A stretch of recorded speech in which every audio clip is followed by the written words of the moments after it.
Ik, ik heb hier de eer gehad om al een paar keer backstage, tenminste in het artiestendorp, te mogen zijn. Omdat we er zelf al een paar keer gespeeld hebben. En dit jaar trouwens ook weer. Ja, dat is toch wel uniek.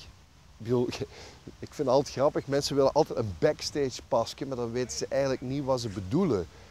Dan komen ze terecht in het VIP-dorp of in de persruimte. En dat is ook goed. Maar de echte ware backstage, het absolute paradijs, is natuurlijk het artiestendorp. En wat Pukkelpop betreft is dat zeer interessant, omdat je daar een wonderlijke collectie mensensoorten aantreft die artiest zijn en over heel de wereld muziek maken.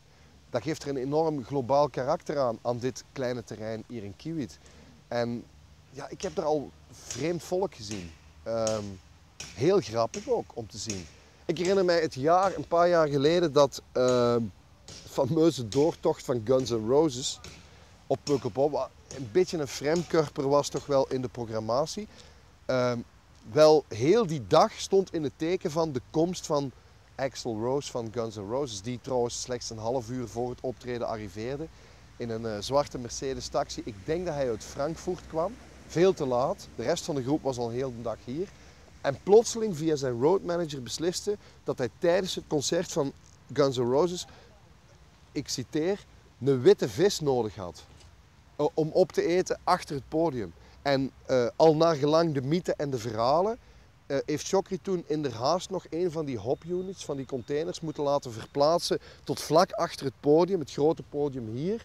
Om daar tijdens een geweldig ellenlange drumsolo tijdens het concert van Guns N' Roses even Axl de kans te geven. Axl, Hechtel Axl, dus er is al een band met Limburg. Om in die hop unit een witte vis te degusteren. Ik heb nooit geweten wat een witte vis was. Maar dus een witte vissoort, speciaal voor hem klaargemaakt door een restaurant in het Hasseltse en dan via een courierdienst warm naar hier gebracht.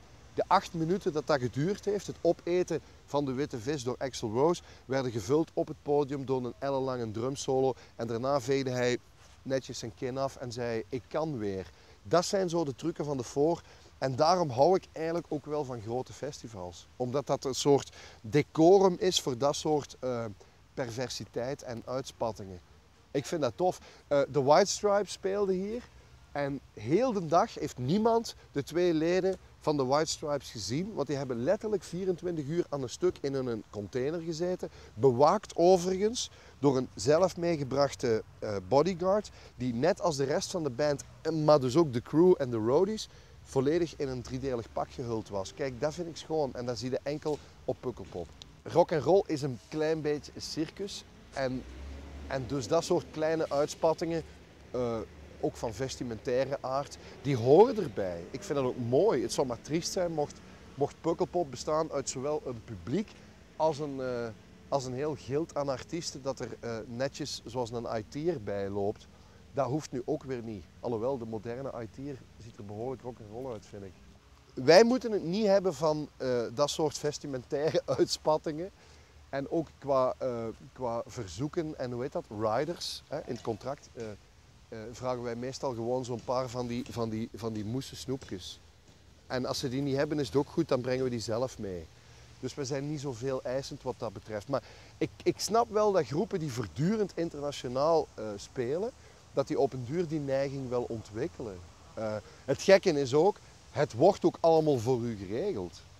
Dus dan kun je al snel op een of andere tourbus tussen pakweg Hongarije en Stockholm het rare idee krijgen van wat gaan we in Stockholm nog eens vragen aan exuberante eisen. Wel, vandaar komt trouwens de absolute wilde stadslegende. Ik ben geneigd om die te geloven omdat ze zo mooi is. Dat Van Halen, de Amerikaanse glitter hardrockband, en niemand weet of het waar is, maar ik vind het gewoon te mooi, dat die eigenlijk op hun contract hebben staan: wij willen backstage een glazen goudvissenkom vol M&M's. Dat is op zich een beetje raar, maar nog niet zo heel raar. Maar zij hebben eraan toegevoegd, behalve de geel. Kijk, dat vind ik schoon. Dus wetende dat je dus iemand een volledige dag aan het werk zet om uit al die M&M's de geel uit te vissen, dat vind ik tof. En dat wil ik eigenlijk ook. Dus wij hebben nu gevraagd of wij die geel M&M's van Van Halen, of wij die krijgen. En dat wordt geregeld. Ja, wat ik heel leuk vind is, ondanks het internationale, globale karakter van Pukkelpop, want dat heeft het heel zeker, hè, met een ziljoen groepen die hier spelen en publiek dat eigenlijk afkomstig is uit heel Europa, blijft dat toch een soort Limburgse stempel houden. Ook backstage en ook in het artiestendorp. Dat vind ik zo schoon. Dus je hoort hier heel de dag, 3 dagen aan een stuk, voornamelijk Engels, maar ook Frans, Duits, Spaans, Russisch, noem maar op, backstage.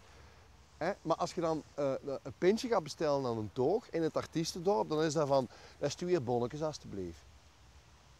Kijk, dat vind ik wel schoon. Dus er hangt nog altijd die lokale stempel van ja, wie wij zijn. En je kunt ondanks al die artiesten die hier op deze wei rondlopen 3 dagen lang, kun je niet ontkennen waar die wei ligt. Namelijk in Kiewiet. En als mensen vragen waar ligt Kiewiet, dan is dat daar, ja, tegenover die vierkante kerk zonder een toren.